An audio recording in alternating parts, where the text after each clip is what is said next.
Folks, welcome on into ITT number 83. Cash Money Kev, I appreciate the music in interim. We have Bessie Mink on stage. My hope is that we get to kick this off with not recordings of music, but maybe some live freaking music. Bessie, if you're in action, we'd love to hear a song to go ahead and kick off this Innovators Think Tank. Everybody in the room, great to see you. We have a great session. We have tons of big announcements. But before any of that, relax, like, and retweet the room. Tag a friend if you don't see him in here. A fellow innovator, if they're building something, they need to be in here today. We have a lot to cover. Bessie, I'm going to give you the mic. We'll let folks hang out and relax for a couple minutes. God bless you. Good to see you. Thanks for dropping by the ITT. Hey, Josh, how's it going? Hi, everybody. Innovators Think Tank number, 83. That's incredible. 83. Thank you for inviting me in. I'm going to play you a song. I need 3 words from you, though, Josh. All right. Let me give you, how about innovator? How about Cash Money? You want to give her another one? What do you got? I'm just an innovator. Cash Flowers. Money. All right. We got innovator, flower, and then Mattia, you got a third word? Yeah, I'll keep it ITT related. Do collaboration. All right. There it is. Innovator, flower, and collaboration. That's it.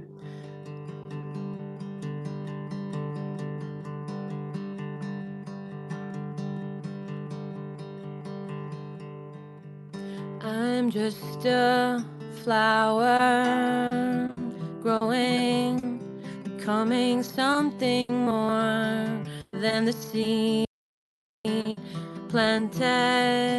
planting me, collaborating with the sky, the sun, the beauty in your eyes.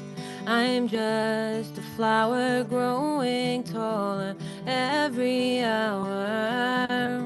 And don't you know you got the world in your hands? And don't you know molding reality like the sands that go through time, shattered illusions, open skies, innovating with your heart and mind. Mind meets heart, mind meets soul, body. Innovators think and feel, weighted down by nothing, sun shining, giving life. That's something. Head bowing, wide open sky, sky, sky. Twinkle, twinkle, little star. Now I know just what you are. You're an innovator, that's what you are. You've come so far, beautiful star. Way over the mountain top, they're saying prayers. Oh, won't you make the violence stop?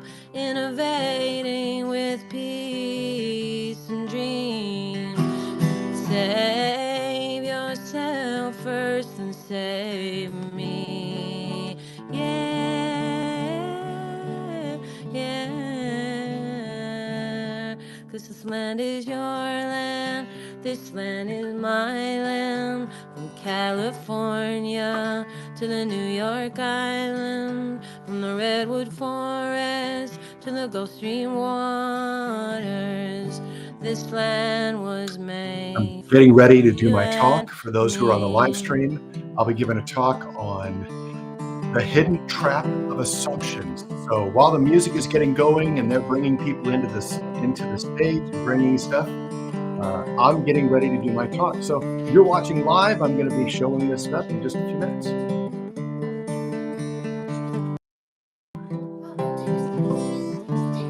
Thank you.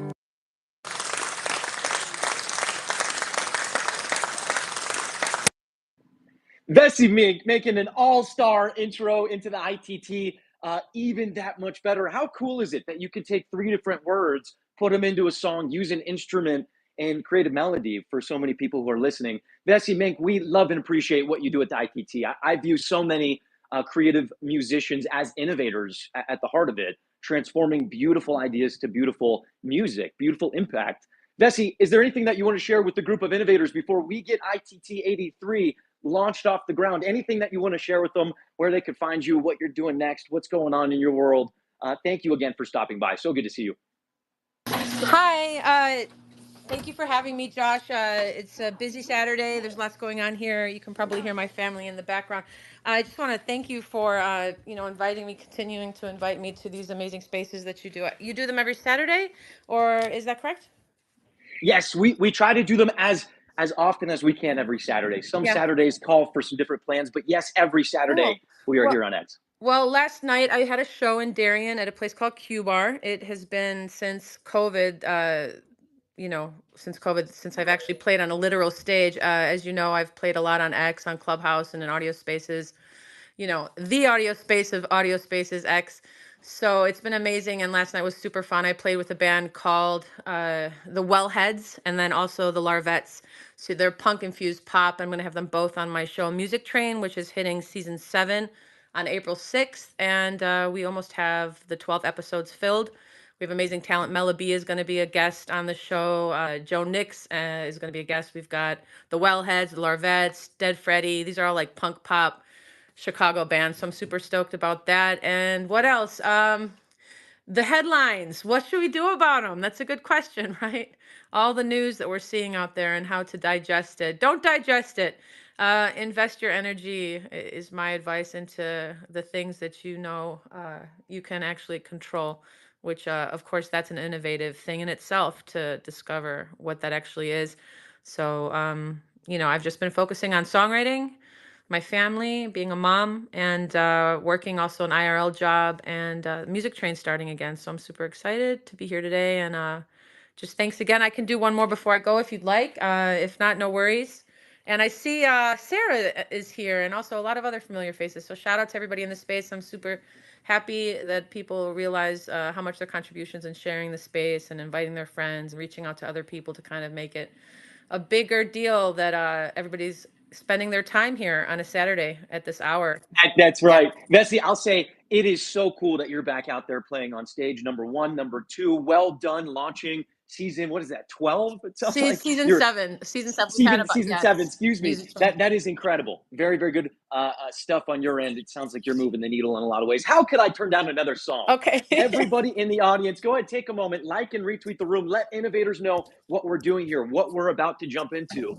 We have a themed session today. We're going to help each and every one of you to conquer this one problem that I know is a bigger problem than any of us know what to do with. We'll talk about it here in a moment. Vessi, I'm going to give you the mic. Why don't you play us one more? I'll come on right after that, and we'll launch ITT number 83.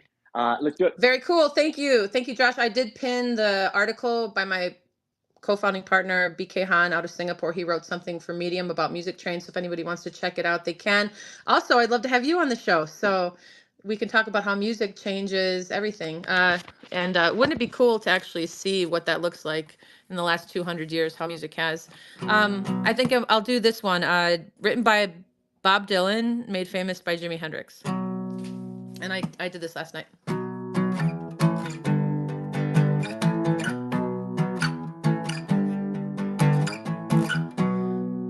There must be some kind of way out of here, said the joker to the thief. There's just too much confusion, I can't get no relief. Businessmen, they drink my wine, plowmen dig my earth. Now we'll laugh along the line, nobody of its worth.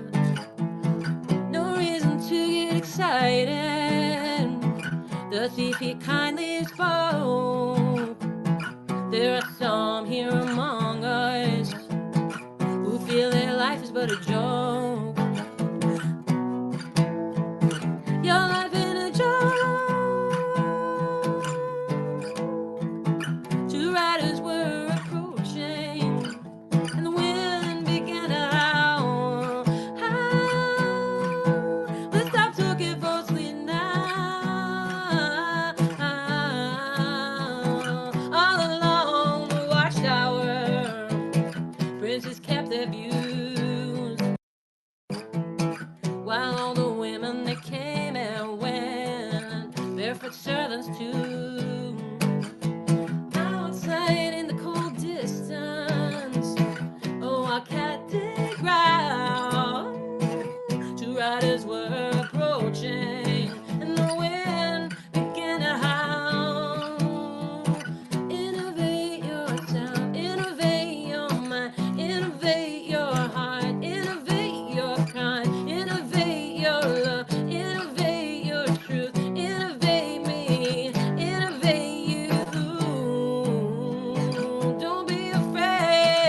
off the deep end a little bit. But anyway, Jimi Hendrix, how can we not go off the deep end?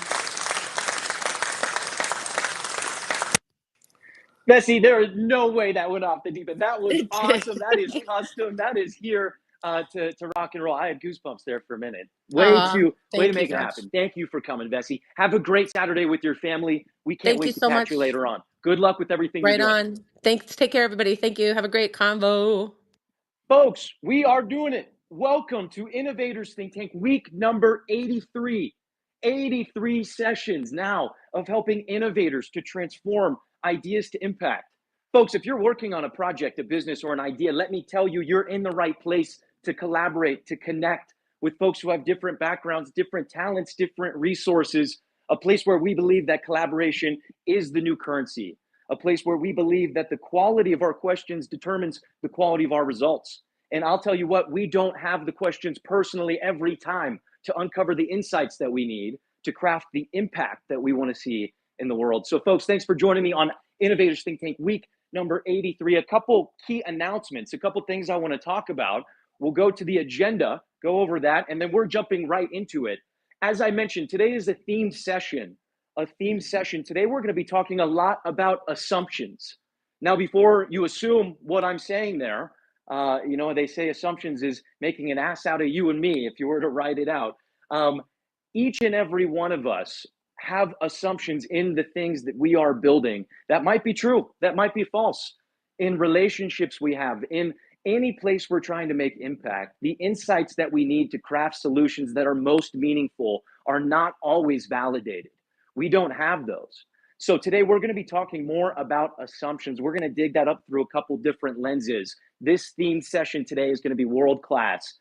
Do me a favor, like and retweet the room. If you have folks who are working on something, there's no way there's not a world of assumptions propping up the solution they're working on. Let's talk about how to tackle that, what the positive and negative effects of these types of assumptions even are. Like and retweet the room.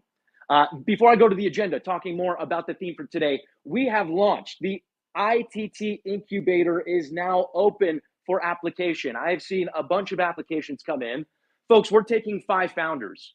We're validating their idea. We're working with them over 8 weeks. We're connecting them with investors. We're helping them with the full suite, ensuring that they get the most promising launch to impact that they could possibly have, supported by some of the greatest minds here at the ITT and outside of it. That incubator application is live. It is in the Jumbotron. If you would like to be one of those 5 founders, if you have an idea that you want to work with the team, a professional team, to take that to an impactful reality, go ahead and go apply to the ITT Incubator. That is live. The deadline is next week. We are choosing 5 founders and we are hitting the ground running. They say that 9 out of 10 startups fail. We talked about that with Elliot Parker about a week ago, 2 weeks ago. I can guarantee you that with our formula, with our team, with our strategy, 9 out of 10 of you are not going to fail. This is going to be much, much better, much more impactful than some of you might have ever thought. If you have a great idea, the best way to respect it is go and apply to the ITT Incubator today up inside the Jumbotron. We have a direct link to that. Very quickly, the app. I know many of you are saying, hey, Josh, we have the test version of the app. If you want the test version of the app, reach out to us. That'll be hitting the Apple Store much sooner than later. We're hoping in the next week. There has been a number of things that came up because of the complexity, because of what we're doing in this app. Apple said, hey, here's a checklist of things we need you to go through before it can meet certain standards. We're going to do that and get a launch going very shortly. We also have an X community. If you don't want to leave the X sphere, but you want to stay connected with great speakers, great insights, great innovators, head over to my profile, click on the X community. We have 4,100 innovators who have joined us over 83 weeks to connect with either customers, investors, co-founders, to share what they're working on. Any of it can be done inside that X community. We also put dates, times, and agendas of all of the sessions right there. This is more than an audio room. Folks who are in the room right now, if you've come to the ITT before, I make this point almost every time at the beginning of the session here. You guys are in a unique position. The 36 folks who are in the room, your comments in the bottom right-hand corner are going to be live attached to the space for the next 6-8 hours. Many innovators are going to join us, come in and out of the room. Do yourself a favor. Go to that bottom right-hand corner and tell us who you are, why you're in the room, what you're working on, And I can guarantee you over time, there are going to be fantastic innovators who reach out, who are interested in what you're doing. But also, I want you to connect with one other person in the room. Go to that bottom right-hand corner, see what people are doing, and connect with people in the room. Connection is the precursor to collaboration. If collaboration is the new currency, don't rob yourself inside the ITT by not connecting with the great folks that are inside this beautiful room.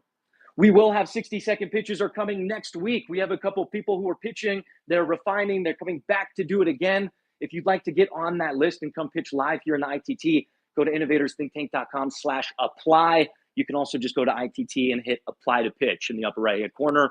It takes like no time at all to fill out. So get on over there and check that out.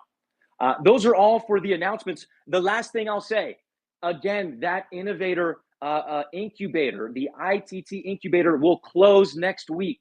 That is it. We are taking 5 founders starting next week, and we are doing 8 weeks of incubator boot camp, taking these to absolute impact. If you'd like to be a part of that, or if you have an innovator in your network who would like to be a part of that, send them the link in the Jumbotron. Again, applications, the deadline is next week. Let's turn our attention over to the agenda. We have a great agenda today. I know we're about 10 minutes late starting, so forgive me to our couple of excellent speakers who we have, but we'll get through this all in the best form. Look, if you're on the ITT website, looking at the week, looking at 83, we have a live agenda that is flowing from intro music all the way to AI demos. We're at the weekly recap here in a moment. Andy is going to come and talk about the hidden traps of assumptions. This is going to be awesome. I am so excited for this very first segment. After that, Michelle is back in the tank. Her title, Alchemizing Success with Energies.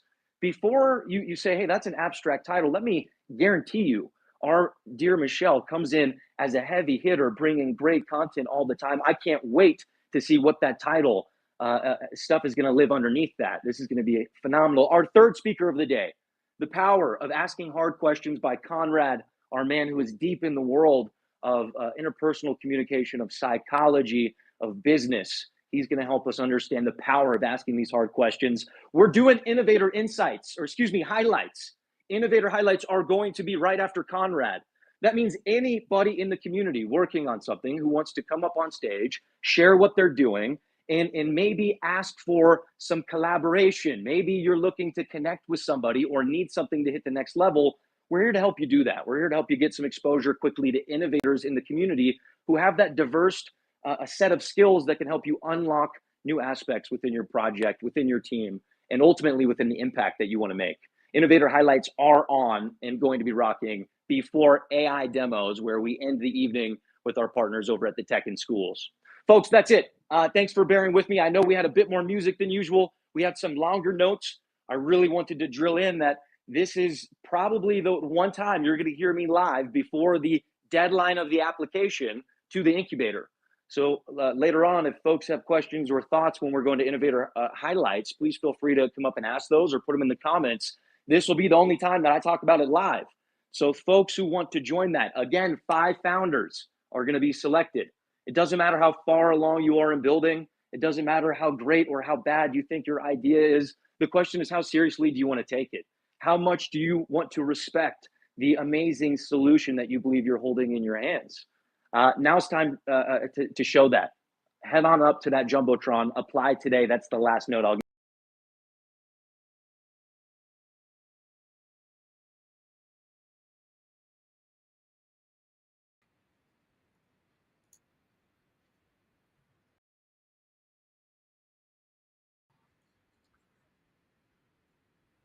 Thanks, Josh. Just give me a thumbs up. You can hear me. Make sure that I'm broadcasting correctly. Okay, cool.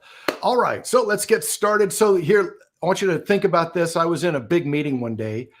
I was in a suit and tie, had to go through multiple layers of security to get to this giant conference room with about 50 people. They took all the tables, they put them all together. There's about 50 people around this table.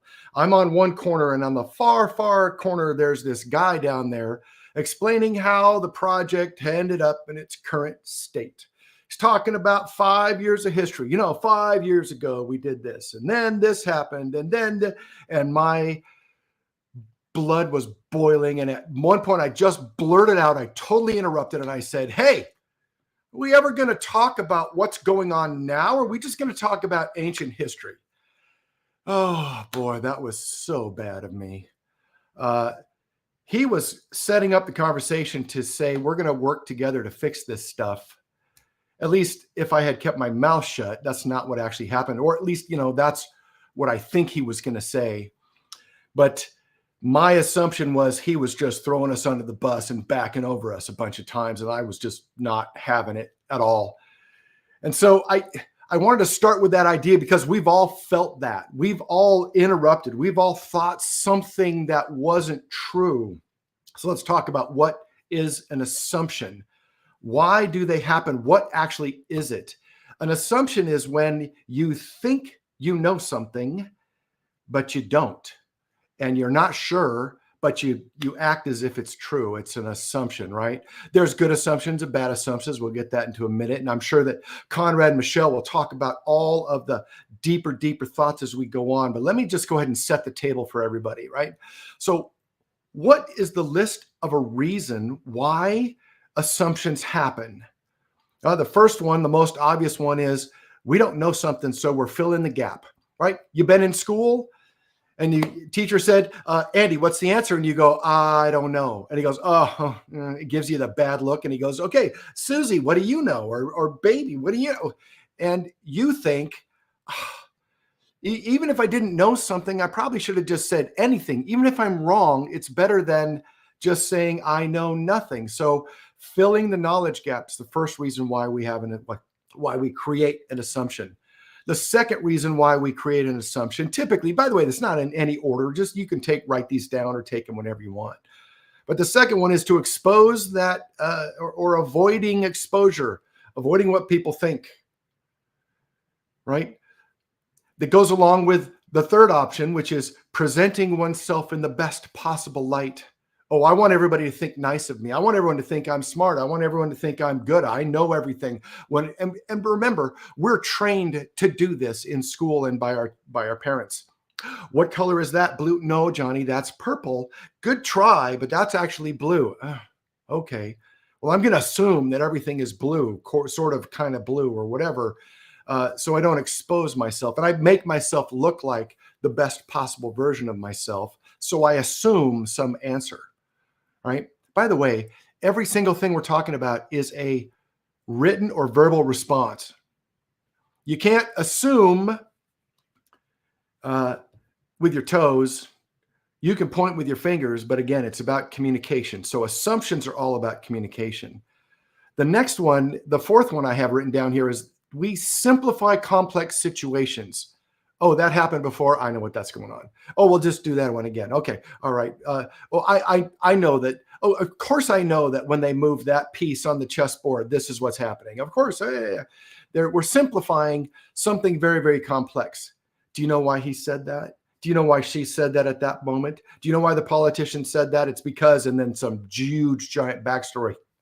We don't know. We just assume, oh yeah, of course I know. Right. We also use it to reduce our cognitive load. This one's kind of strange, but if you think about it, it makes sense. Why do we have an assumption? Because we don't want to have to go there that fast and we can't necessarily get there soon enough. So we think that's happened before. This is what's probably going to happen again. I assume that on 3rd and long in the Super Bowl with 3 minutes left, they're going to pass.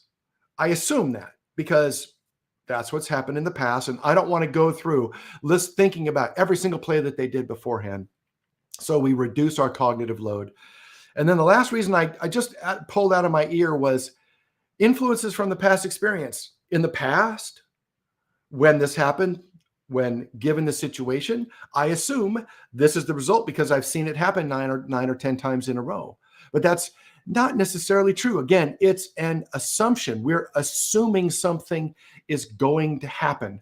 And by the way, if you want to be a great audience, go ahead and click those buttons. Give me the hundreds, give me the thumbs up, or give me the face or the happies or the claps or whatever. If you're not sure, raise your hand. I'm happy to have a conversation about this because this is a challenging topic for every single human being in existence, right? It is always challenging. I don't care what it is. If you want to become a monk and go sit on a side of a building, you're going to contemplate your existence. Part of that is, I assume something's going to happen. Is it true or not? Right? So why do we do it? What's the purpose? Why do we react this way? Given a situation, why do we want to avoid exposure? Why do we want to fill a knowledge gap? Why do we want to simplify things? Why do we want to amplify influences from past experiences? Well, it's very simple. It's not easy, but it's simple to understand. We fear being wrong. Back to the school thing. Oh, sorry, Andy, you didn't get the right number. You get a bad grade. Susie, what's the answer? Oh, Susie's good, Andy's bad. So we don't want to be wrong. But then later in life, we don't want to be judged. Well, he always gets it wrong. He's an idiot. Don't listen to him. He's not going to do anything, right? That we're going to be judged based on if we're wrong or not, whether our assumptions are correct or not. Back to the whole school thing, right? And I'm not bashing on schools. I'm just pointing out that's the way they're set up. That's what typically happens. Fear of judgment, fear of failure. Hey, if I assume the stock market's going to go up last week and I put a whole bunch of futures for buying stuff in the future to go up, I was wrong. I assumed incorrectly and all the stocks went down and I lost money. I failed.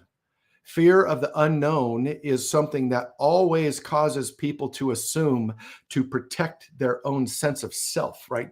That little kind of center being that if it's ever attacked, we have to instantly respond, right? The unknown is something like that. And the last one I wrote down is appearing to be uninformed. So you don't keep up with everything, mocking judgment, or you're incompetent. You're not smart enough to figure that out. Failure, judgment, unknown.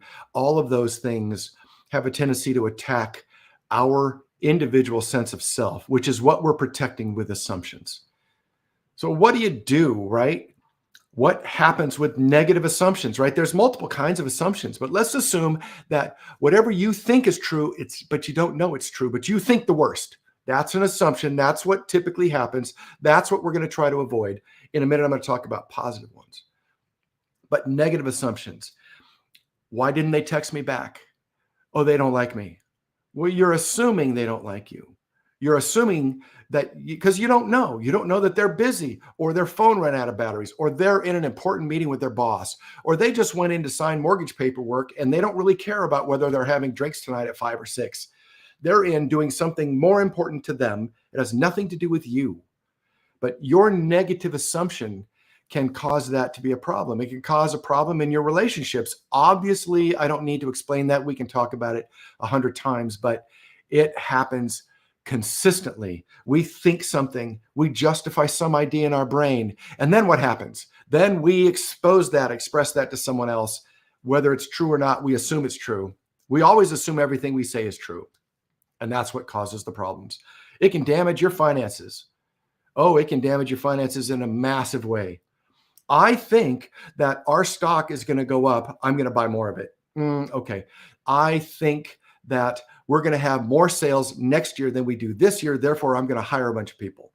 I think that, you know what, when I do these 50 push-ups or I carry this 100 pounds of weight up and down stairs 10 times, that's going to help me. Instead, it strains a muscle or it hurts something because I assumed that it was all true, but I don't know if it's true.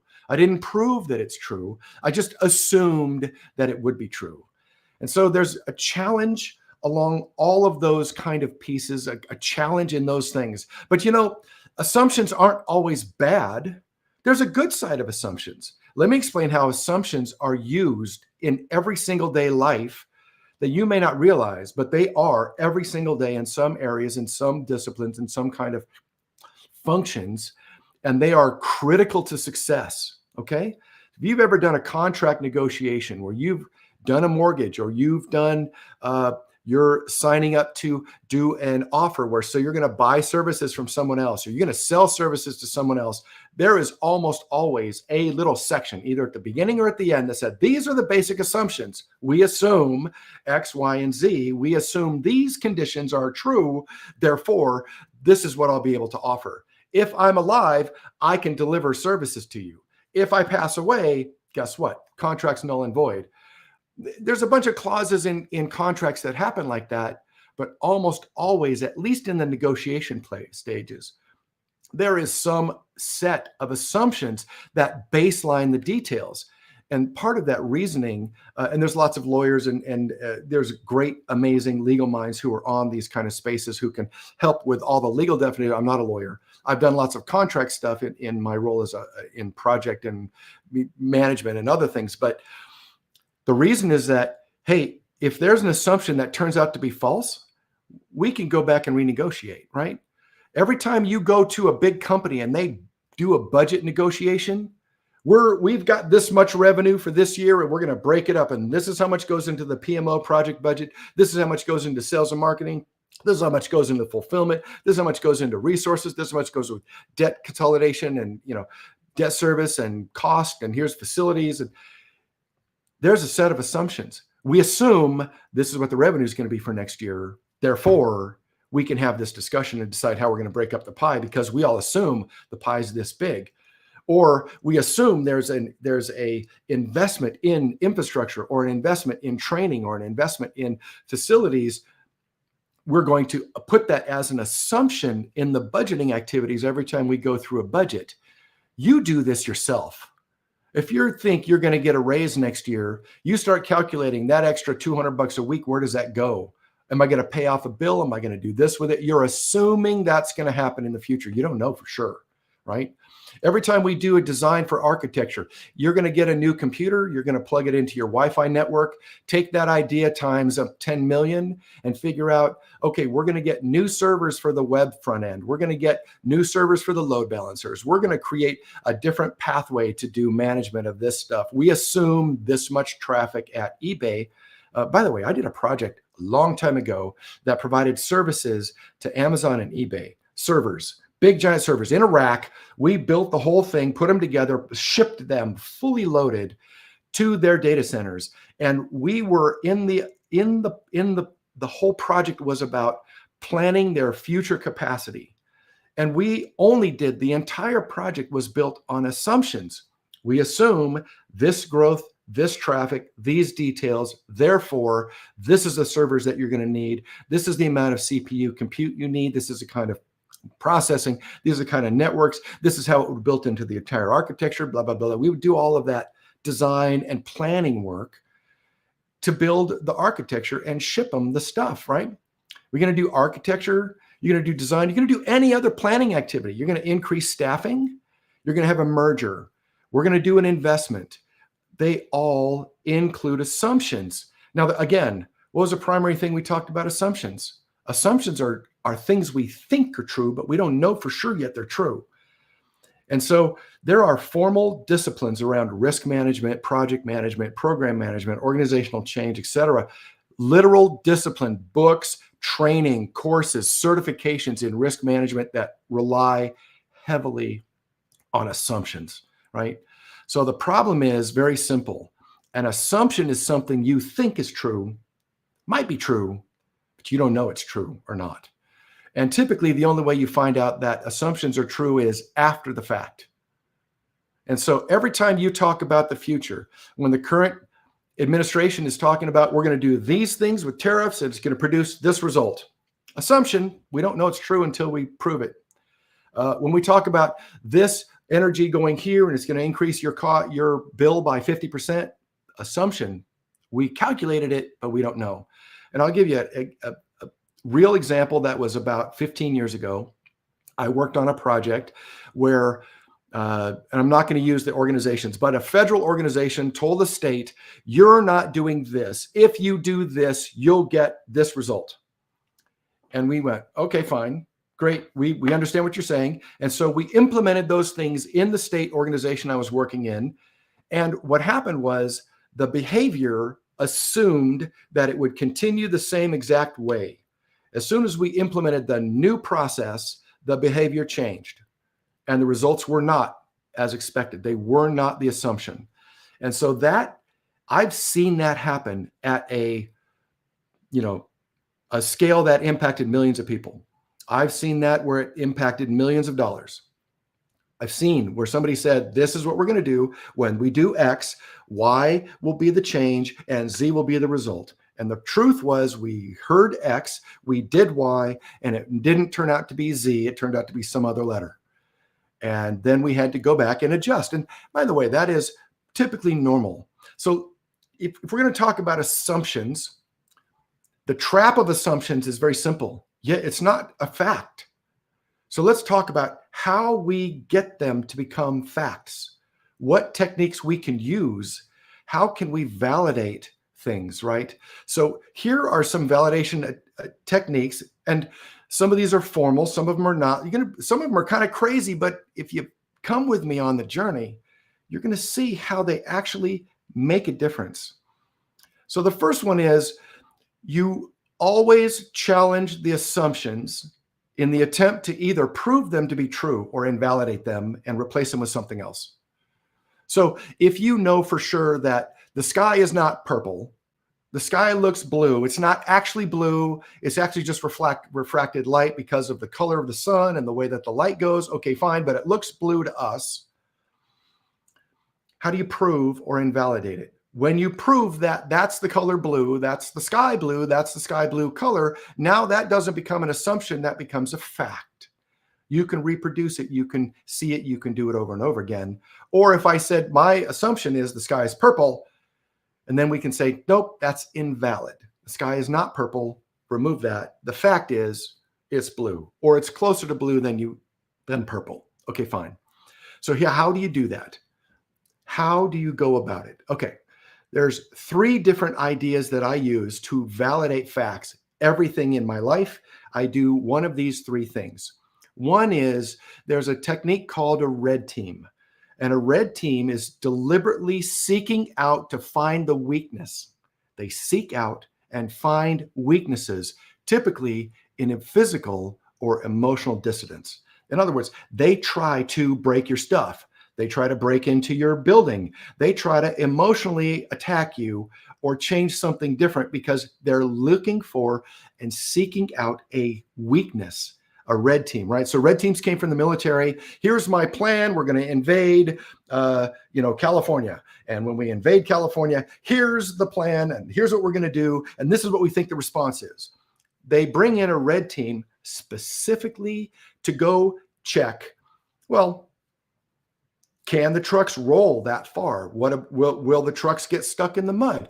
And they go through every single possible way of disrupting and changing the assumption that the plan would work. So red team's job is to deliberately seek out and find weaknesses. The second way that you go after that is what I call the devil's advocate approach. You deliberately argue against the point of view, logical dissonance. Right? So the first one is physical and emotional. The second one is logical. You're going to become Spock. You're just going to rip apart everything they did. You're deliberately going to take the logical approach and you're going to go after every single assumption logically with the idea that it's not true. Okay? So I think we've all seen that. I think we've all known that. If you've had that happen, go ahead and give me a thumbs up and, engage, tell me, give me some things here. If you're not sure and you've got the, oh, face, I'm not sure about that. I'll keep going on any one of these particular topics. But the last one is always the most interesting. When you're trying to validate assumptions, there's an idea called the 13th man. And the 13th man is basically like a baker's dozen, the extra guy or girl, whoever it is. Their job is to say all of the things you've assumed are true and everything outside of that is impossible.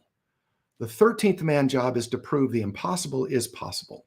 Because if you prove the impossible is possible, the assumptions are then invalidated, right? The whole point is you go after them physically to find out, is it physically or emotionally? Is it weak? It's got a problem. Is there some, weakness to that plan or activity or assumption? You deliberately argue a logical point of view that, nope, it's wrong. It's absolutely wrong. And then even if it's true and everything else is impossible, you have somebody else go after, is the impossible possible? Are there zombies, right? If you look at, forget the movie with Brad Pitt, It was the 13th man who said, we just went around to see if we could, nobody believed zombies were possible, and our job was to prove they were. And, it's kind of the premise of the movie, which is pretty, I enjoyed that movie. It's a zombie thing, but, it was an interesting idea. Okay. So now that we've talked about assumptions are good, assumptions are bad, as soon as you validate an assumption, as soon as you change it, you turn it, you twist it, you prove it, it's no longer an assumption, it's now a fact. Facts are things we can rely on, we can reproduce, we can replicate. Assumptions are things we think are true but aren't sure. When they change to be an assumption, they become a fact. Now here's the trap. The trap is when you believe, like with your heart and soul, like I'll give you money, I'll bet my paycheck, because you assume what you're saying is true. And you haven't done any of these other disciplines. You haven't considered any of the other things, and you're still guessing. You might be right, but you might be wrong. And so if you're wrong, what do? How do you deal with it, right? How do you go through these processes? If you've never done any of those things before, I want you to reach out to me and say, I don't know how to do that. I've spent my life thinking 3 or 4 or 5 steps ahead of every single project I've ever been in, every single problem I've ever been associated with. But you may not have done that. If you guys are interested, reach out to me. I'll put together a workshop if we want to do that, or I'll help put together a plan, or I'll create a little cheat sheet for you to go through and kind of how you can think about it on those kind of things. And I just want to end this little segment with a story about bad assumptions. This was told to me by a staff member, a lady that worked for me, fantastic, wonderful, amazing, smart lady. She went on a date to lunch to a Greek restaurant here in California, right? And so she's having a date with this looks like a first date with this other guy, and they're having a nice time. And it was a Greek restaurant, and the Greek waiters were speaking to themselves in Greek, but they were not very kind to the lady. They were really not kind to the guy, and they were kind of chuckling back and forth to each other. When it came time for the end of the date, and it came time for them to pay, the lady insisted to pay, and she said, no. And then she told the guy what was going on. So he said, okay. So she gave him her card, and they brought back the check to sign. And when she signed it, she put 0 on the tip, and she looked at them and in perfect Greek said something like, thank you. I hope you would consider more than just your staff speaks Greek. It was a bad assumption on that guy's part, don't you think? Anyway, assumptions are great, but they need to be validated into facts. Otherwise, treat them as an assumption. And Josh, that's my talk for today. So I'd love to hear if you guys have questions or anything.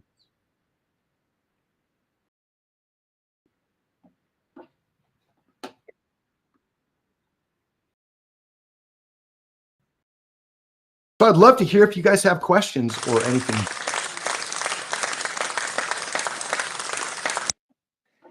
Andy, good to have you back in this ITT, and good to have you in top tier form, helping innovators to, innovate. All right, this assumption problem is one of the realest problems that exists. And just a small recap, and then I have some questions. What I want to do is invite innovators in the audience who are guilty of maybe a prime assumption that needed to be true in order for your shtick to work, and it ended up not being true, and what that meant for you, and how you went about maybe pivoting. I would love to hear from innovators who are in the audience. But for now, a couple questions, a little bit of a recap. This idea that assumptions are something you think you know, but you don't. You don't have the information. You need to convert the assumption into knowledge. Andy, to me, this is the only way that we actually get insights. I think oftentimes assumptions are beautiful for the reason that it gives you a starting place. Without an assumption, a first foot to put down in the mental landscape, where are you? What's going on? So each and every one of us, it's built into us to have an assumption because, just as you said, maybe we don't have the information. Maybe we're just trying to look good. But the truth is, that insights come from the assumptions that we are able to convert into knowledge. And I believe as innovators, it's our responsibility not to be professional assumers. Andy, my job is not to guess right the first time how the customers will use my product, how it's going to work, how the market will take it in, what model I should use, just in the world of business, let alone the world.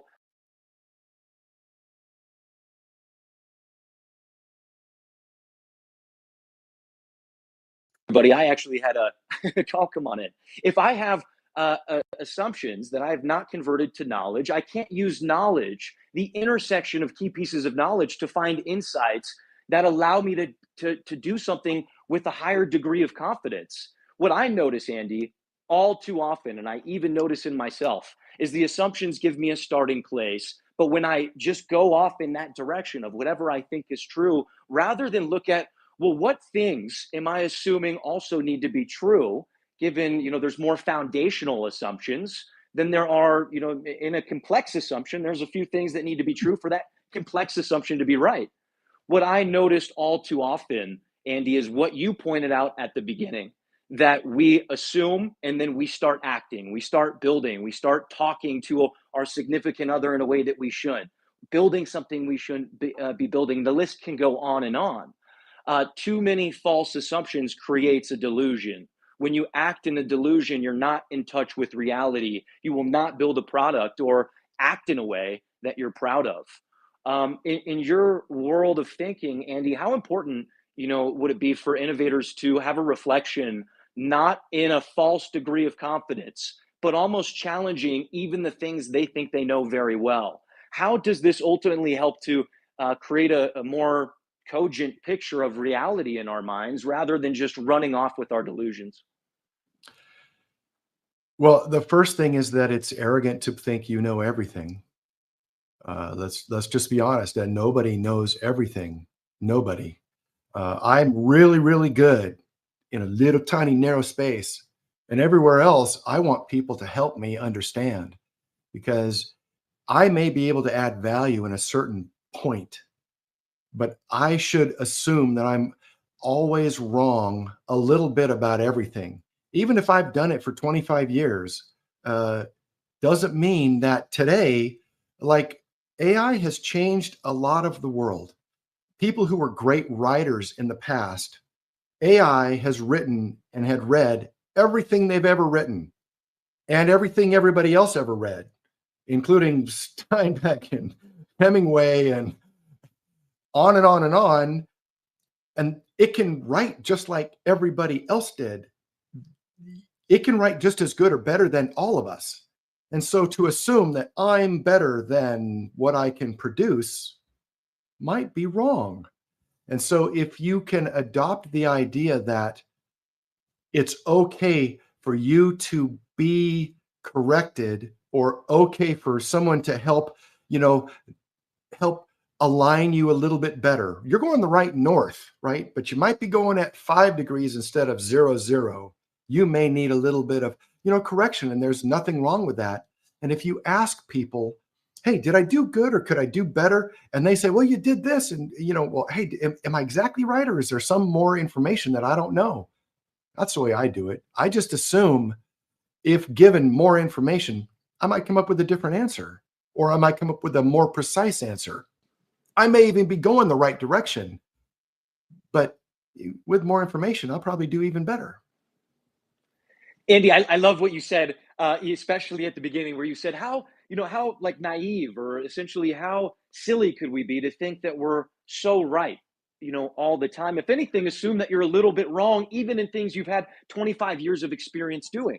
What I think is a strong argument is that if your assumptions are in fact wrong, and you do not validate that they are wrong before you start acting, it's going to take you longer to figure out that they're wrong, and you will be more wrong, more judged, and look even dumber than you would if you took a moment to take apart your assumptions into pieces and test them for validity. See if the thing you're assuming is true. Oftentimes, a question will do, a call with an expert, a survey with a customer. Oftentimes, communication, Andy, I think you're spot on, is key. It is absolutely key to this. But the amount of times that we waste time, energy, and resources building things or trying to step back on arguments that we're having because we didn't ask that question to convert that assumption either into knowledge, into knowledge, but it can be true or false, right? So the knowledge of it being true or the knowledge of it being false. Now we're building with a house of cards, right? We're building our product, we're building our life, we're building our argument with whoever on a house of cards if our assumptions are not based in reality, if they're not true. And I think all too often innovators see the game, you could call it, of innovation, of creating something new, of creating value, as a game of assuming as much as they can, being right and looking great. You know, I got it the first time. I assumed all the correct variables. I built the perfect solution, and Yeah, now I have a multi-million-dollar business. That seems to me to be a fallacy. What do you think about this view that people have of, you know, even life or innovation in the innovators think tank worth talking about that meets that problem? well, that's the trap. The trap is you've done it so often, you know, not you still assume where you could have some new information that would change the outcome, but you know for sure, you know, and that's the trap. The truth is every day there are new innovations and new technologies and new methods because humans are not static. We may still have the same driver, right? We may still want to be healthy, wealthy, and wise, to have good health, to do the things we want, to have enough money to choose to live the life we want, to have relationships that fulfill us. We still have those drivers. But the advertisement that we use to talk about that, the commercials from the 50s are not effective. The same thing with the 60s or the 70s or the 80s or the 90s or the 2010s. It's 2025. We're halfway through the 2020s. And we don't even know what tomorrow really is going to be effective because things have changed. And if you are so, I use the word arrogant, I don't mean it to be disrespectfully arrogant. I mean it to be set in your ways. If you're so set in your ways that you're not willing to consider anything new or change or whatever, you will live in the past and you will end up like a dinosaur. You will just be outdated. You know, you can look at the history of business and innovation and say record players were amazing, but who's got one anymore? Tape players were amazing because they took records and put them in a smaller compact format and they're awesome. And then they went from tape players to CDs, and great. Do we all carry CDs around? I'm pretty sure that we all just subscribe to Spotify or some other service or Apple Music or Amazon Music and just say, play my playlist. I don't like that song anymore. Take it off. Give me a new one. And the innovation and the ability to process and stream that data to a device that we can carry around in our pocket didn't exist in the past. Therefore, new information, new capabilities create new truths. And that is true in every single facet of life, maybe except for two things, right? You want to lose weight, eat less, move more. Okay, that's pretty simple, right? If you want to have better relationships, here you go. Be nice. There you go. Simple, right? Easy to say, not easy to do. And, you know, same thing in business. The trap of assumptions is very simple. You think it's true, but you haven't proven it. And so it's not a fact. Until it's a fact, it's still just an assumption. Andy, I love it. And we just had a comment in the bottom right-hand corner. I want to read this, and then I want to go right over to our dear friend, Justin R. French, the Revenue Ronin. Visual Life put something in here that I agree with, and I think there might be a misunderstanding. He said, Franz Kafka once said, by believing passionately in something that still does not exist, we can create it. And let me be very clear in the Innovators Think Tank. What I'm not saying is go and look at the status quo as to validate your assumption. And if it's not in the status quo, then don't bother. That is not what I'm saying. I'm saying that it's likely your thesis about what you're building or what value you want to add has components of it that individually can be tested to prop up a solution that is even more bedded in reality. For example, if you want to create something new, but the science, you want to create, a new way of getting to a location faster. That's your idea space. And you want to do it instantaneously. You've just assumed that teleportation exists, my friend. So that's fantastic that I think somebody in the future might be able to figure that out, but it's going to be on standing on the shoulders of giants. My point here is that there's foundational assumptions, dependent assumptions, and complex assumptions. And it's up to us as innovators to visualize, create new things. But by doing that, we need to bed our solutions in realities that we can see, even if it challenges the status quo. And oftentimes, assumptions that innovators make do challenge the status quo, and it's up to them to create an experiment and go prove that. Andy, in the sense that Visual Life's question here is pointing out, hey, I want to create something that doesn't exist. Maybe that means assuming things that aren't true.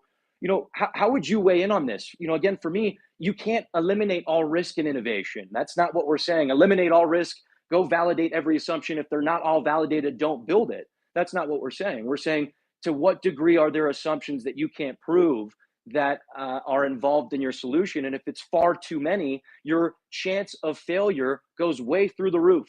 You want to minimize your chance of failure, but also maximize the impact you can make. Andy, I'd love to hear your take on this Franz Kafka issue. By believing passionately in something that still doesn't exist, we create it. Talk to me a little bit about that in the land of assumptions. Well, the trap is your assumption is true, right? Because when you prove it, it's no longer an assumption, it's a fact. Here's something awesome. I want everyone to think about this. There is nothing that's been created in the world of technology or any of the things in human society that wasn't an assumption to start with. So assumptions aren't bad. We have to imagine the future, right? This is what we have as a gift that AI cannot do. It cannot imagine some new thing. It can simply tell you or correlate activities that it already knows about. But we're talking about an assumption. Steve Jobs said, I assume people want a device with a big screen that can fit in their pocket with no buttons on it. And everybody thought he was nuts. He took a shot and he was right. Okay? How did he validate the assumption was true? I don't know. We know now because there's like version 16 of a phone. So there's been 16 iterations of the phone. Well, and obviously, Andy, I love what you're talking about. I just want to chime in and just say, it seems to me that Steve likely had a high degree of real confidence to pursue that because he could see that people wanted to be connected, that people wanted information, that if there was a way where they could do that seamlessly, they might use it. And so he was able to break up that complex assumption that you stated, what seems like to me, into very basic assumptions that he could see if there's merit to. When there is merit to those basic assumptions that his more complex one was based on, if people wanted a screen they could hold in their hands, and all, he had a degree of confidence that was unreal because he validated, I think, things under that. I think he knew that we wanted information. He knew we wanted connection and so on, right? Yeah, Josh, he also failed so many times. So he had this idea a long time ago. He failed with the Newton. He failed with the other. I mean, he had like 3 other tablet projects, a bunch of other, kind of smaller, what turned into iOS software projects. All of them failed, but because the assumption was the thing that turned into the iPhone. All of the steps along the way were what I said, the red team, the test, the emotion, the logic, the technology wasn't there, the capacity wasn't there, the cellular network wasn't ready yet, the storage wasn't there, the battery sizes weren't there, the ability for humans to accept that that's a good thing wasn't there. It took all of those other steps to get to a product that was functional. Don't think that he just came up with one idea and said, this is it. I mean, the only reason the iPhone worked is because the iPod worked first. And the iPod worked first because there was a whole bunch of other stuff that they tried that they couldn't get to because they solved one little niche problem, right? So innovation is typically an iterative path. The assumption is down the road, we're going to get to this thing. But if you assume, here's usually the quicksand assumption that kills most businesses. The quicksand assumption, the one that you get in and you just struggle with the whole time and it never comes out, it just sinks you deeper, is I'm right. I know that's the answer. And you know the path to get there, and you know the cost of it, and you know the people you need to do it, and you know the kind of method you need, and you know the marketing, and you know the kind of distribution necessary, and you know the cost. And I mean, there are so many things that if you just go, this is what it is for sure, and you don't have all of the pockets necessary and all of the resources and people and skills and current environments to make products or services that function at that moment, you assume too much, because any one of those individual things, any one of those assumptions that turns out to be false, ruins your whole plan. And so I was using Steve Jobs to say he came up with this idea, but he also had 10 or 15 of them ones that all failed in a row that we never remember. We only remember, oh my gosh, iPhone, woo, yeah, and they hit a home run. But we never look at the, whatever the amount of products that they delivered, which means they probably had 10 or 15 iterations of that thing that blew up in the labs and in the back rooms before they ever got to a version 1 to deliver to people. So we're talking about hundreds or thousands of iterations to get to all of the parts necessary to get to an iPhone. So my whole point was, any one of those assumptions, he was probably right with his idea, but it took all of those assumptions to be crushed, to be destroyed, to be red teamed, to be smashed, to have somebody logically argue against them, to prove that it was possible or not impossible. All of those validation steps to get to the point where, hey, this is pretty good. And even right now, a version, an iPhone 3, which was the first one that came out, right? The first one, the first iPhone 3 is nothing close to what we have today. Not just nothing close. We have multiple radios that handle 3 or 4 different types of services from Wi-Fi and 2 or 3 different kinds of, cell phone signals and all kinds of other things that happen that can go now to satellites. If there's an issue, that you can do a satellite transmission. Every single phone you're walking around with can do the majority of what I just mentioned. It wasn't even close to the beginning. The beginning one had one radio, and there was one radio antenna for 2 different services. So you couldn't buy a cellular. There's two different types of cell signals. So you had to get the AT&T one or the other one, the GMT one. But no, it's some other thing I don't remember. But there were two different antennas. Now they're all together, and Wi-Fi, and all of those things. All of those were assumptions that had to be validated. They couldn't put them in the same machine at the beginning because there either wasn't enough room or there was too much interference. Then they solved the interference problem, then they could figure out how to put them together. Now we all have them all together. It doesn't matter which one you buy.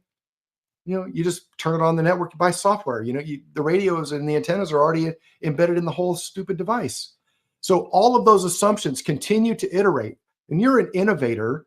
You're thinking about the future of things that either exist or don't exist, or a incremental improvement to something that does exist. AI can't do that. We can. And then we have to go backwards and test. And so the whole point, the whole trap of assumptions is that you're right and you're not wrong. The truth is, an assumption is you think you're right, but you haven't proven it.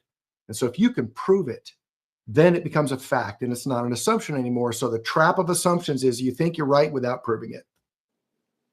Andy, I love where you're coming from. I love what you've prepared today, and I love the way you're going through it. Wonderful examples, just fantastic stuff. Before I go over to the revenue Ronin, just a salient point that I want innovators to also take on top of all of the salient points they're getting. What needs to be true for my solution to work? Don't assume it, test it, see if it's true.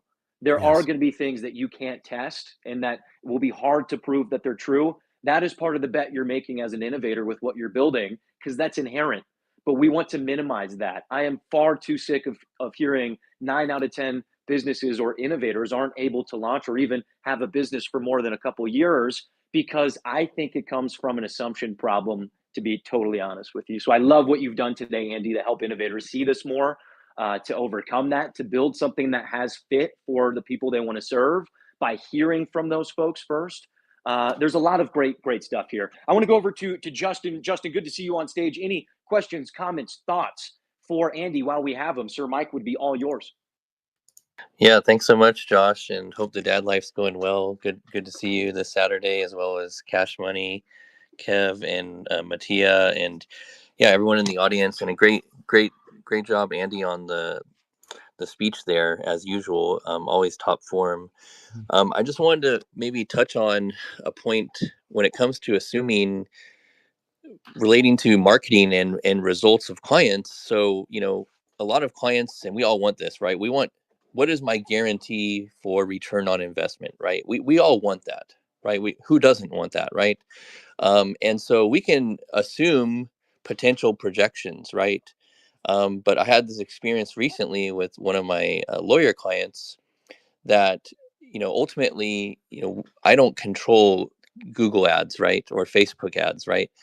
So we can make some assumptions and some projections on potential performance, but at the end of the day, the data is the data, right? So I think as a pro tip for everyone out there, when you're negotiating contracts, when you're negotiating and you're not making any assumptions, you have like a baseline that you can hope to hit, right?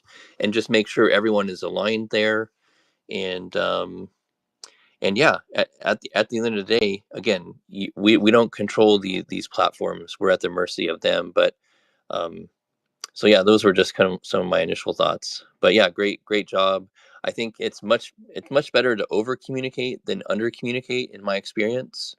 And people appreciate when you over communicate, and they appreciate when people take the initiative and make sure they're keeping them in the loop, right? Don't just like work with clients and then not reach out to them and follow up, right? Like you have to have that high tech, high touch relationship. So, but yeah, thank you. Justin, always good to have you on stage. I think that the land of assumptions literally permeates everywhere that innovators and non-innovators walk.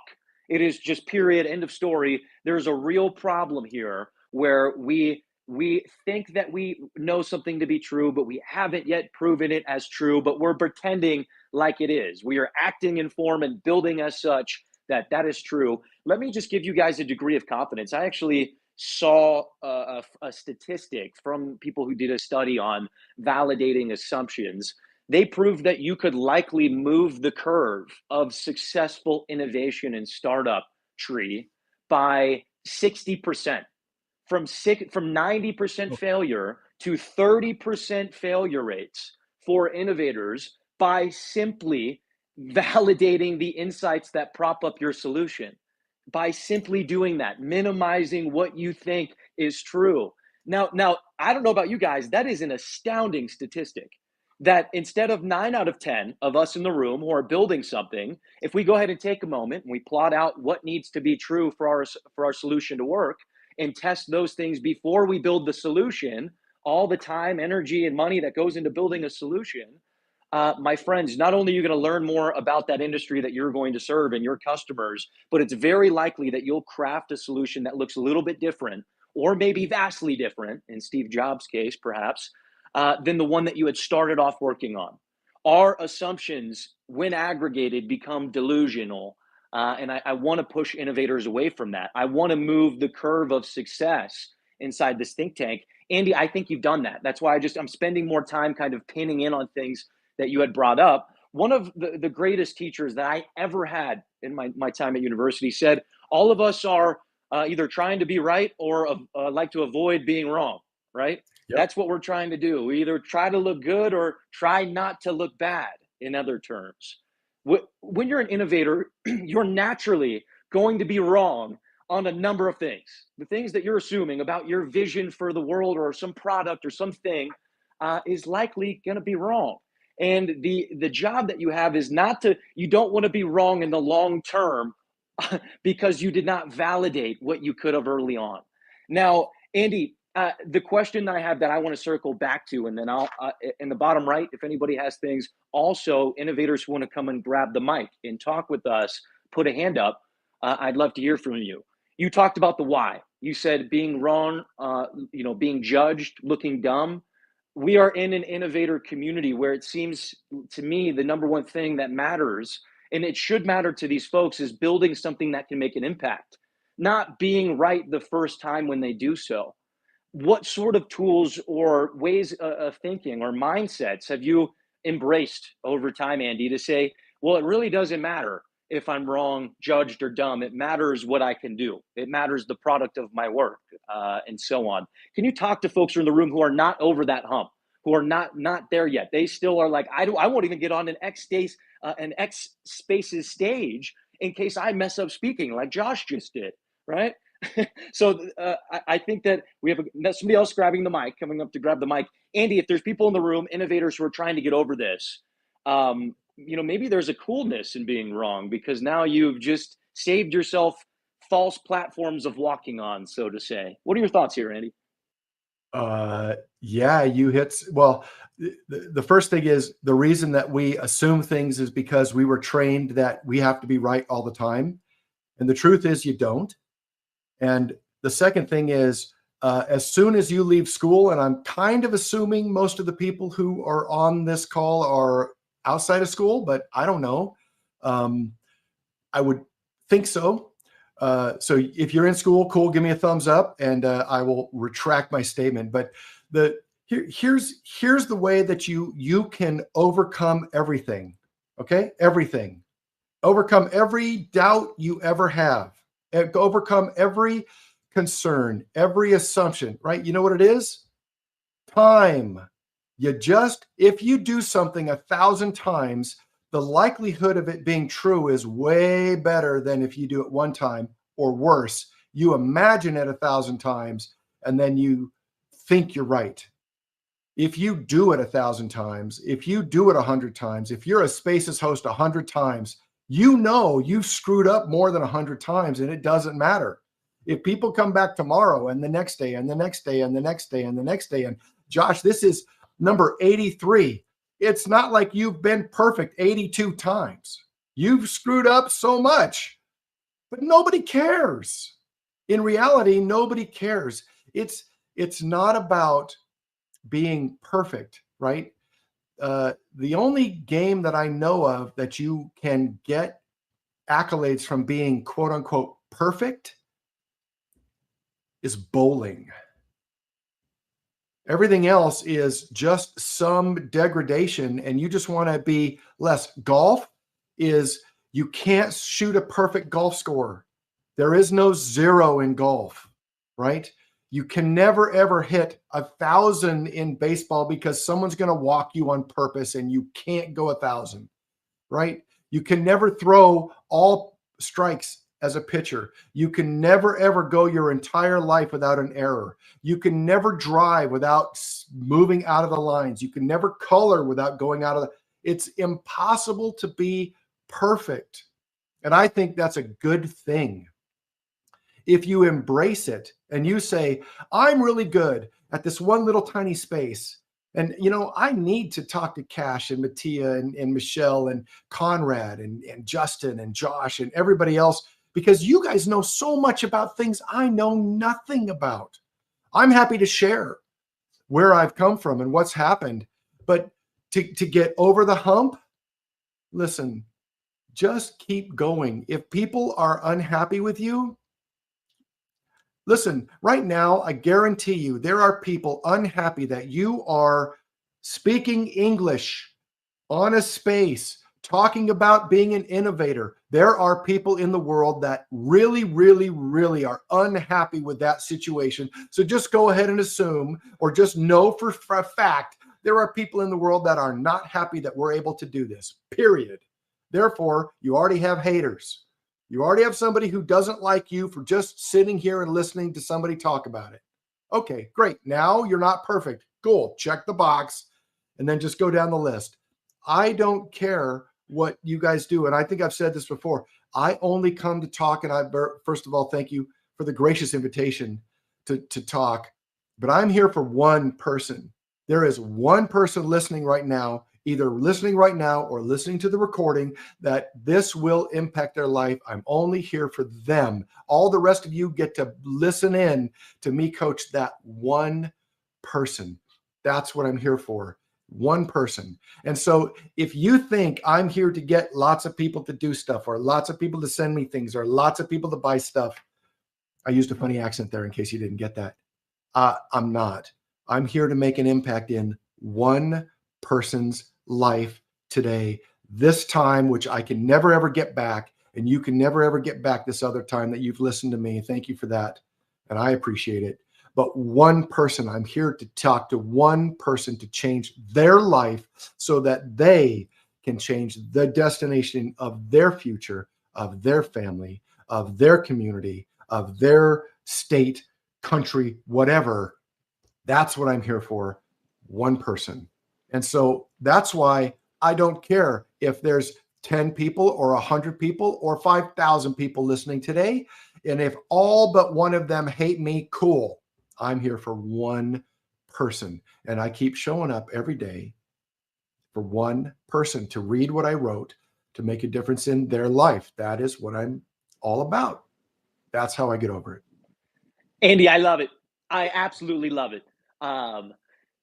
My friend, over 3 or 4 expert segments now, you've definitely moved the needle for me intellectually in a lot of great ways. Thank you for doing that. Barry, I see that we have you on stage. I generally don't like to call on folks that don't have a hand up, but I know on the PC, if you're on like a computer, you can't put a hand up. Barry, I also notice in your profile, you are avid startup guy. Is there any questions, comments, or thoughts, things that you might want to add on to this topic for innovators while we got you on stage? Barry would love to give you the mic. If not, we'll keep charging.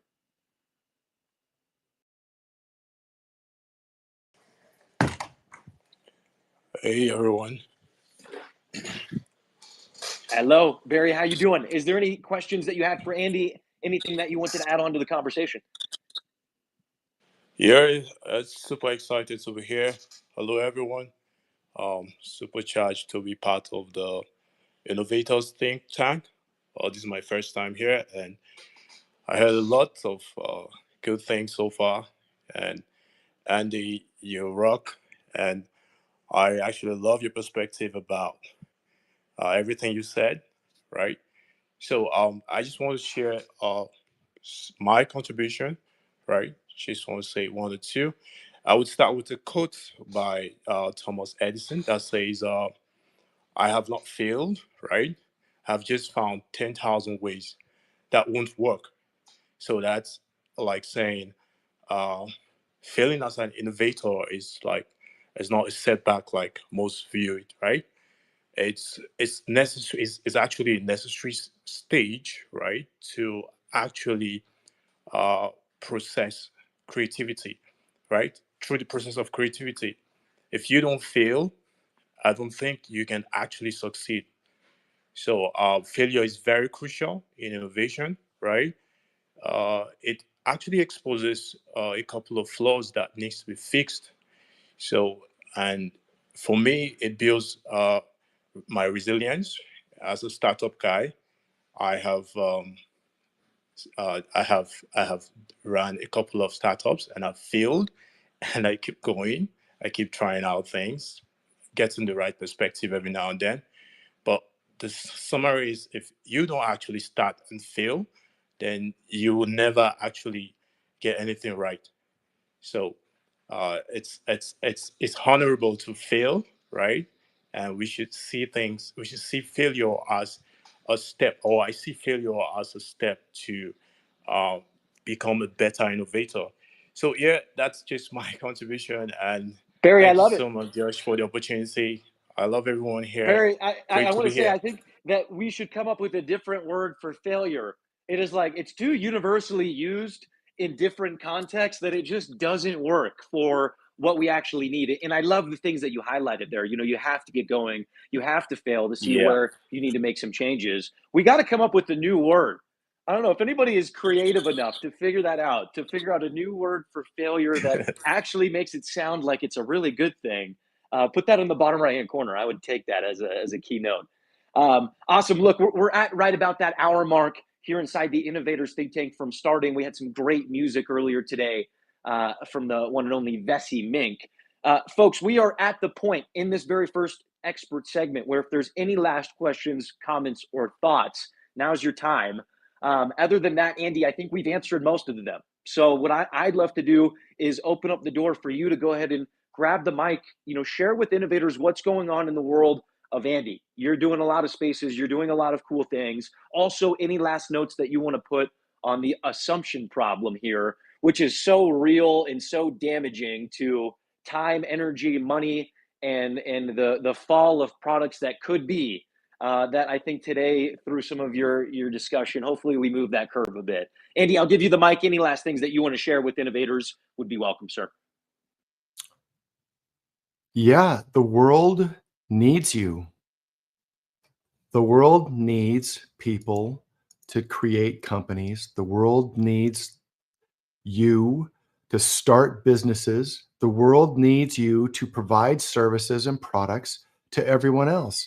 And either you do that yourself, or you become part of a company, or you create something. But the world needs you. It needs magic. It needs people to step outside of the norm and to create an opportunity for success.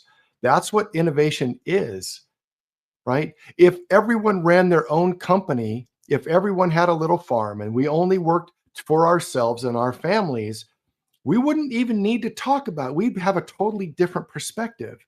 But your assumption is the only way to succeed in your life is to go to school, get a degree, get a good job, work really, really hard, get a gold watch, retire, and live your life out.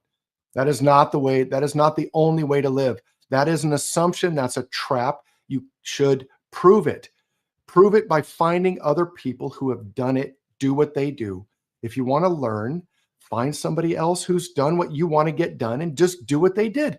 I have done zero by myself. I have come up with nothing new at all in my life. I found somebody who was doing something and I went, oh, I can do that. And I followed them and I worked with them and I became their mentee and I worked underneath them. I have had mentor after mentor after mentor after mentor after mentor who taught me all of the things that I wanted to know academically, emotionally, religiously, spiritually, financially. I have people in my life who are interested in helping share their knowledge, and I am willing to listen and apply what they have done. That's it. There you go. That's my whole secret in life, right? I started an AI space because nobody was talking about how to use it in business. They're all talking about how to do this and this and this. And now John and I have done 90 episodes, 90, right? 5 days a week, 90 episodes. And we got it sponsored. We have a mastermind team that is helping us grow and create other things in communities. I've created relationships from people I've talked to on spaces, and now we have put together a bid for a local marketing campaign for somebody else. I after this meeting, I have a meeting with some VC and PE firms to talk about some additional investments and some future activities. So X is a platform where you can connect to and join and learn and become friends and become authority in your area. And here's a really cool thing. It doesn't matter what area it was. But in September, I knew nothing about AI. September of 2024. And since then, I have used AI to generate 1.6 million page views on my blog, which you can go to my bio and see. I've created a show where we now have thousands of people join us each week, live streams, this, that, you just on and on and on, plus my consulting company, plus bidding on other things, which I'd never even considered in the past. And now I have strategic partnerships with other good quality companies that we're working together to win some additional business. That's what the Innovator Think Tank, that's what these relationships, that's what being on X and being a speaker and coming up and sharing what you know in your little tiny world of excellence. Each one of you have a little world of excellence in you. And I want to listen and hear what you guys are talking about. I'm really excited to listen to what Michelle's going to have to say. I'm excited because I love Conrad and he always brings it. And I'm so looking forward to that later on after you guys finally, put the axe and pull me off the stage and give me the hook and, get me out of here. We get some other people on stage. But this is an opportunity. This is a point in time in history that we have never, ever seen before. You literally can get an AI model and download it and put it on your old crappy computer and say, can you write me 4 paragraphs like I was Hemingway? Can you write me 4 paragraphs like I was Alexander Dumas? Can you write me 4 or 5 paragraphs? Can you write an ebook like I'm Andy? Can you write like Josh? Can you write like the Revenue Ronin? And it will do it for you. What is stopping you? What is holding you back? What is your excuse? Why aren't you taking advantage of these free tools? X is free. You can join the ITT every single Saturday for free and learn from all of these people who are willing to give their time away.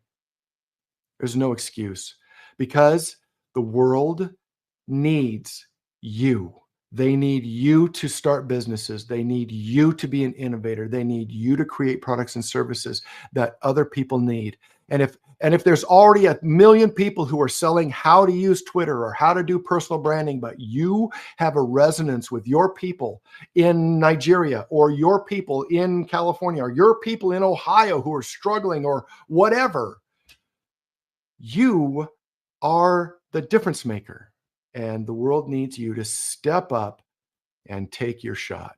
So thank you, Josh and Mattia and Cash, and I appreciate the time.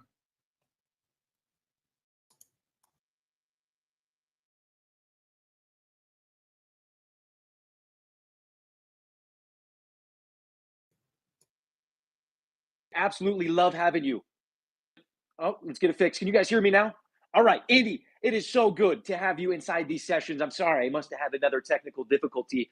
My friend, every time that you've come in here, you lay down some fireworks on the stage, you casually walk by, dump down the oil, grab a match, and then boom, we end up seeing some incredible points, incredible insights that I know if your goal is to find one person, my friend, that you're trying to have an impact on, I can guarantee you it is far, far, far more than that. I bet you couldn't sum up in one sentence the impact that you have here on X. That might be the best we could do in summing it up in one sentence, my friend. So continue to pioneer the things you're doing. Continue with the excellence. Andy, it is awesome to have you on this ITT stage. I encourage people who are in the audience now or listening to the recording, head back over to your phone. We're about to make a transition, and now is a good time to click on Andy's name, to give him a follow, to set your reminder for a couple events that will be coming up this week in his orbit. And Andy, again, we thank you for your time. Assumptions are killing us as innovators. I saw a bunch of people who changed fail to something else. I think I saw iterate, course correct, read.